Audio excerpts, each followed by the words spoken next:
Karena prinsipnya seorang petarung itu ada filosofinya, kenali dirimu, kenali musuhmu, 1000 kali kau akan bertempur, 1000 kali kau akan menang. Tetap berlatih dan berlatih untuk apabila sewaktu-waktu diikutkan turnamen akan selalu siap. Selalu siap.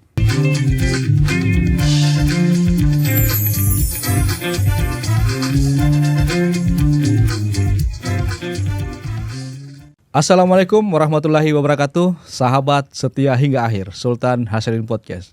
Bagaimana kabarnya semua? Semoga sehat-sehat selalu dan selalu dalam lindungan Tuhan Yang Maha Esa. Di Sultan Hasanuddin Podcast kita kali ini telah kedatangan prajurit yang berprestasi di tingkat nasional maupun internasional. Semoga kita dapat mengikuti jejak beliau maupun kita dapat mendengarkan apa yang dapat disampaikan oleh beliau dan kita dapat mengikuti jejak beliau. Inilah Letnan 1 Infanteri Muhammad Rizal Jufri. Selamat datang Bang di Sultan Hasanuddin Podcast. Terima kasih. Bagaimana kabarnya Bang? Alhamdulillah baik. Izin Bang, mungkin sebelum kita lebih jauh bisa diperkenalkan dulu Bang dirinya dari mana? Nama saya Muhammad Rizal Jufri, pangkat Letnan 1 Infanteri. Kemudian kami berdinas di Rindam 14 Hasanuddin di Sadik, khususnya Sadik Secabah. Ini kan terkait dengan pembicaraan kita hari ini tentang prestasi yang pernah Abang ikuti, yaitu juara-juara di kejuaraan menembak. Mungkin bisa diceritakan Bang, bagaimana awal bisa tertarik ke dunia menembak? Jadi awal mula kami tertarik di dunia menembak itu saat kami pertama kali berdinas di Kodam 17 Cendrawasih waktu itu. Ada event kejuaraan menembak antar satuan, Piala Pangdam. Ya, Piala Pangdam. Dari hasil bajatri kami diikutkan nembak. Dan kebetulan kami diberikan rezeki, kami dapat juara saat itu. Di situlah berawal kami dilirik oleh teman-teman yang sudah lama atau lebih dahulu bergelut dalam menembak. Karena saat itu lawan kami yang kami hadapi rata-rata petembak dari Piala Kasat yang jam terbangnya jauh daripada kami. Berarti pertama kali ikut itu Bang langsung bisa juara? Iya, alhamdulillah kami langsung dapat juara saat itu. Kalau boleh tahu Bang, pistol atau senapan? Pertama kami tampil di kejuaraan menembak, kami masih di kecabangan senapan. Di kecabangan senapan. Ya, senapan. Baru berlahan-lahan kemudian akhirnya mengikuti dua-duanya Bang. Iya. Kami berpindah ke pistol itu waktu kami melayani PJU. Kami diperintahkan untuk mencoba pistol dan dari waktu itu Pangdam melihat tembakan kami, Sal, kamu kayaknya berbakat di pistol ini. Coba kamu coba pistol. Akhirnya kami terjun di pistol tahun 2004 itu. Kami coba pistol, kami memang ada bakat. Berarti pada saat pertama kali mencoba, Pangdam langsung tertarik Bang ya? Iya, langsung tertarik, kami diperintahkan untuk geser. Karena memang hasilnya sangat-sangat luar biasa. Jadi pasti semua PJU kaget melihatnya. Ya. Akhirnya disitulah mulai Bang yang terjun di dunia nembak pistol. Ini kan mungkin banyak yang belum tahu Bang, membedakan antara pistol dengan senapan. Mungkin ada trik-triknya Bang, atau ada apa perbedaan menembak pistol maupun senapan? Menurut pengalaman kami, karena kebetulan kami geluti dua-duanya, baik di kecabangan pistol maupun kecabangan senapan, pada dasarnya sama. Intinya menembak itu kami tidak melawan siapa, tapi menembak adalah bagaimana cara kita melawan diri sendiri, bagaimana cara kita mengendalikan diri sendiri, bagaimana caranya kita bisa tenang di garis tembak. Walaupun memang tingkat kesulitan di pistol jauh lebih tinggi daripada senapan. Karena yang pertama, alat yang digunakan kalau pistol memang relatif lebih sensitif daripada senapan. Kemudian sasaran atau target yang digunakan pistol lebih kecil daripada senapan. Masalah goyangan sebenarnya sama goyang, cuma karena target yang dihadapi di senapan itu lebih besar, sehingga kalaupun goyang kecil masih bisa nyangkut di senapan. Kalau pistol memang targetnya kecil. Radiusnya pistol itu kalau jarak 20 tidak bisa lebih dari 5 cm. Jadi memang lebih tinggi kesulitannya. Abang sampai sekarang masih aktif Bang menggeluti dunia menembak? Betul, sampai saat ini kami masih aktif. Kami juga sebagai pelatih pendamping menembak di satuan. Abang kan mulai aktif menembak mulai tahun 2002 sampai dengan sekarang. Apa yang membuat Abang memotivasi sehingga bisa bertahan sampai sejauh ini? Motivasi kami di dunia menembak sampai kami bisa bertahan sampai detik ini, yang pertama kami sangat bersyukur kepada Tuhan Yang Maha Esa. Kemudian kami bersyukur dan berterima kasih kepada satuan atas kepercayaan yang diberikan kepada kami untuk tetap memelihara kemampuan kami khususnya di dunia menembak, dan kami diberikan kesempatan sehingga kami tidak menyanyiakan itu. Sampai sekarang kami tetap memelihara kemampuan baik fisik maupun mental, kami tetap siapkan. Tetap berlatih dan berlatih untuk apabila sewaktu-waktu diikutkan turnamen akan selalu siap. Selalu siap. Trik kami, kemampuan didapatkan untuk menembak itu tidak harus di lapangan, tidak harus menggunakan alat seperti senjata atau pistol, tidak harus menggunakan amunisi, tapi lebih banyak kita temukan di luar lapangan. Kalau kami persentase itu 40% di lapangan tembak, 60% di luar. Terutama saat pembinaan mental dan persiapan fisik. Berarti justru lebih banyak di luar lapangan Bang ya? Betul, banyak di luar lapangan. Karena di luar lapangan kalau kita TC itu fokusnya menembak, sementara penyiapan fisik dan penyiapan mental itu di luar lapangan. Waktu kita di luar lapangan lebih panjang dibandingkan di lapangan. Paling kalau lapangan kita ketemunya jam 8 sampai jam 5 sore. Sementara waktu jam 5 sore sampai pagi itu banyak di luar. Persiapan mental Di ini. luar banyak. Pantas Bang, ini saya lihat sampai segitu banyak medali, belum lagi yang dikalungkan Bang, belum lagi yang ada di meja ini, sangat-sangat luar biasa Bang. Mungkin bisa diceritakan Bang, ini medali apa aja nih Bang? Kejuaraan apa yang pernah diikuti? Kejuaraan yang pernah kami ikuti untuk yang tertinggi kami pernah ikut ARM. Kemudian yang kami dapatkan medali itu di Piala Kasat. Terakhir kami bisa menyumbangkan emas perorangan ke Kodam 14 Hasanuddin. Mungkin ada yang terasa berkesan Bang di antara beberapa medali ini Bang? Yang paling berkesan ya terus terang ini ya, yang Piala Kasat yang emas, medali emas yang kami dapatkan per saat tahun 2018. Tampil terakhir kami waktu itu untuk Piala Kasat, karena ini persembahan khusus untuk ibunda kami tercinta almarhumah. Saat itu kami tinggalkan rumah dalam keadaan ibu kami dalam keadaan sakit, dan kami cuma titip doakan saya, saya mudah-mudahan saya bisa berhasil. Kemudian orang tua kami berangkat ke Tanah Suci.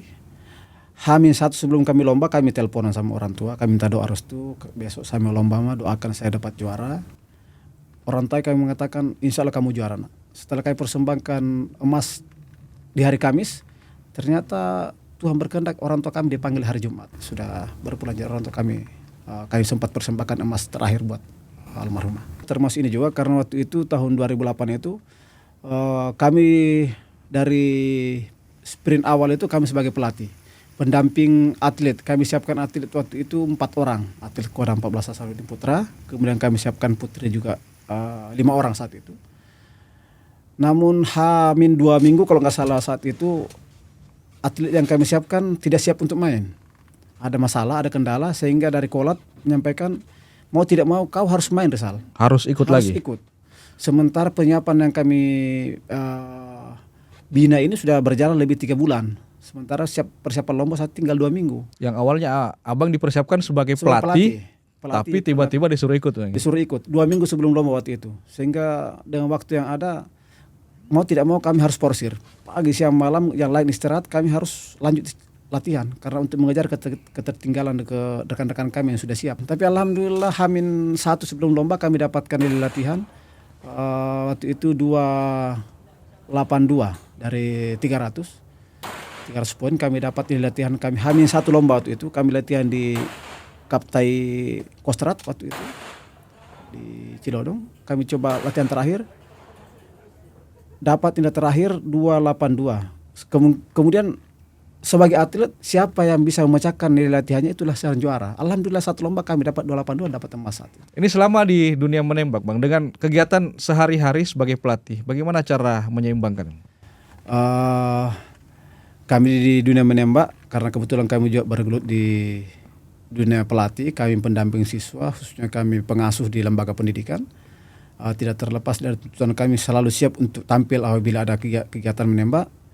Seperti yang saya sampaikan tadi, kalau persiapan nembak itu tidak harus di lapangan tembak, tapi banyak kita dapatkan di luar, terutama untuk kesiapan mental. Jam terbang sangat penting. Jadi jam terbang itu tidak harus nembak saja, apapun kita tampil di manapun, tampil di depan mungkin pimpinan, di depan rekan, di depan orang umum, itu merupakan ujian mental bagi kami sebagai pelatih. Abang kan sebagai pelatih di Secabar Rindam 14 Hasanuddin. Betul. Pada saat latihan menembak berarti siswa-siswa ini sudah diajari Bang trik-triknya? Alhamdulillah untuk siswa-siswa yang kami hadapi ilmu menembak itu tidak perlu disembunyikan, bukan seperti ilmu silat. Semua ilmu yang kami dapatkan, kami tularkan semuanya. Tinggal peserta apakah dia bisa mencerna, bisa menerima atau tidak. Karena kan kita berharapkan mencetak prajurit-prajurit yang berprestasi. Betul. Salah satu poin atau keberhasilan seorang pelatih menembak apabila ada atlet yang bisa melampaui kemampuan pelatih. Betul sekali. Tapi ini siswa-siswa ada Bang ya, ada bakat begitu yang dilatih. Ada bakat. Sering kami dapatkan ada bakat. Semoga nanti pada saat selesai pendidikan bisa kembali ke Satuan Kodam 14 Hasanuddin dan bisa dipoles Bang ya, supaya bisa menjadi juara juga, bisa mengikuti rekam jejak pelatihnya. Menurut pengalaman pribadi, apa tantangan terbesar Bang dalam menghadapi dunia menembak ini Bang? Tantangan terbesar dalam menghadapi dunia menembak itu yang pertama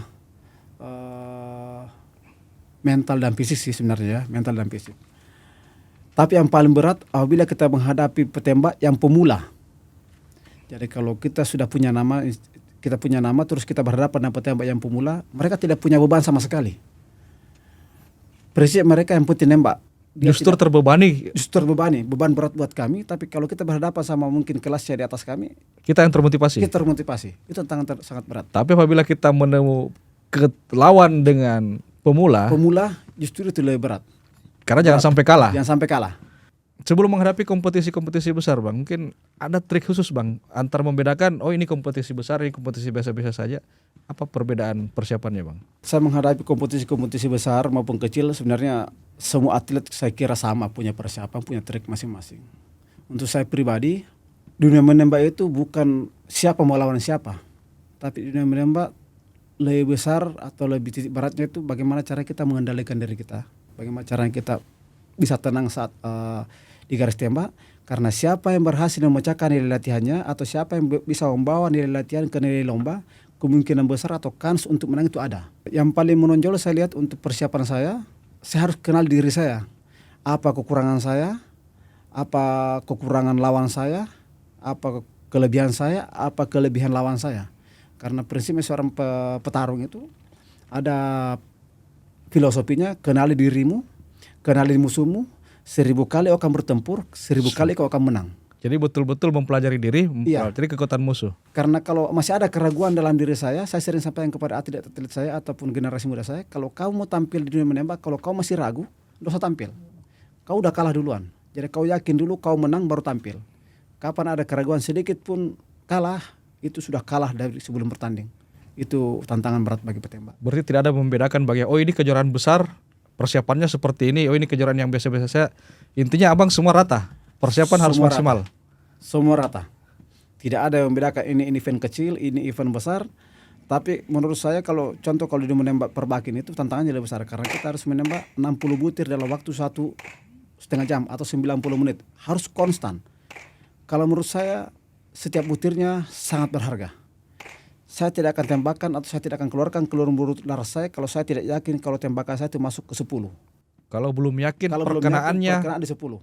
Tidak dikeluarkan. Semenit saya tidak usah tembakan daripada saya cuma asal nembak saja. Saya tidak akan lepas peluru saya kalau belum yakin itu masuk 10. Berarti ini prinsip yang kuat Bang ya? Itu prinsip saya sampai sekarang. Selama berkarir di dunia menembak, yang paling berpengaruh atau mendukung kesuksesan Abang selama ini siapa ya? Masalah karir dunia menembak yang namanya pendukung yang pasti keluarga yang utama. Keluarga, kemudian teman seperjuangan atau tim seperlatihan atau yang sama-sama kami berlatih, itu penunjang utama. Tapi tidak terlepas dari lawan yang sering kami hadapi. Intinya jam terbang. Semakin kami sering menghadapi lawan yang jam terbangnya jauh lebih daripada kami atau mungkin kelasnya lebih di atas kami, justru kami akan menimba ilmu lebih banyak dibandingkan kami sering menghadapi musuh-musuh mungkin lawan-lawan tanding yang di bawah kelas kami. Jadi lawan sangat berpengaruh. Kapan kami sering menghadapi petembak yang lang-lang buana sering juara, justru kami termotivasi dengan kemampuan berarti mereka. Apabila Abang sudah tahu ini petembak yang punya nama besar ini, berarti harus kita mencontoh. Betul. Melihat trik-triknya. Itu yang kami pelajari selama ini. Sebelum berakhir Bang, mungkin ada pesan yang ingin disampaikan Bang kepada generasi-generasi muda, khususnya bagi prajurit Kodam 14 Hasanuddin ataupun mungkin sahabat Sultan Hasanuddin Podcast yang ingin berprestasi di dunia menembak. Silakan Bang. Terima kasih untuk pesan-pesan kami bagi generasi penerus atau adik-adik kami, khususnya di dunia menembak pistol. Jangan pernah berhenti berkarir, bekali diri kalian, tetap berlatih. Seperti saya sampaikan, persiapan di menembak tidak harus di lapangan, tidak harus menggunakan pistol, tidak harus menggunakan alat menembak. Tapi persiapan itu kita bisa laksanakan di luar lapangan. 60% kita dapatkan persiapan di luar lapangan. Penyiapan mental, penyiapan fisik, itu paling utama. Yang kedua, apabila ada kesempatan untuk menembak, manfaatkan. Satu butir sangat berharga. Jangan pernah sia-siakan. Kapan disia-siakan, maka kesempatan itu tidak akan pernah terulang. Semoga ke depan Kodam 14 Hasanuddin ini mampu menghasilkan atlet-atlet penembak, khususnya untuk di dunia menembak pistol lebih banyak lagi. Demikian. Baik Bang, terima kasih atas waktunya. Saya tahu Abang begitu sibuk di dunia kepelatihan maupun dunia menembak. Terima kasih karena sudah menyempatkan waktu, telah hadir di Sultan Hasanuddin Podcast, telah berbagi ilmu dengan kita-kita semua. Semoga bisa menginspirasi untuk pendengar-pendengar di luar sana dan bisa mengikuti jejak seperti Abang. Itulah tadi bincang-bincang kita dengan Letnan 1 Infanteri Muhammad Rizal Jufri. Semoga dapat menjadi inspirasi untuk kita semua.